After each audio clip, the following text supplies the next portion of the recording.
শুভ দুপুর বন্ধু। তো দেখো যে বাঁধাকপির বড়া দেখতে পাচ্ছ, পুরো মাছের মতন না? দেখো পুরো মাছের মতন তৈরি করেছি। এটা কিন্তু মাছ নয়, তোমরা বলছো এটা মাছ, এটা মাছ নয়। তো ভেঙে দেখাবো তোমাদেরকে, বলো। এই দেখো এখানে দেখা যাচ্ছে, দেখতে পাচ্ছ এই যে বাঁধাকপি। তো হয়েছে না পুরো একদম মাছের মতন? দেখো,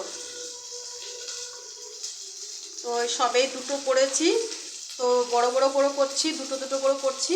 তো দেখো কেমন লাগছে বলো বাঁধাকপির এই মাছের বড়াটা। এটা কিন্তু মাছ নয়, নিরামিষ তরকারি হবে। পুরো একদম হুবহু মাছের মতন পিস করে নিয়েছি। আর এদিকে হচ্ছে দেখো পোস্ত।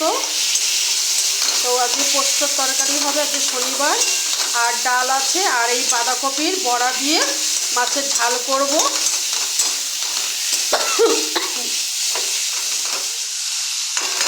হয়ে গেছে, নামিয়ে দেবো। এবার বড়া তরকারি করব। তো ভালো সুস্থ থেকো।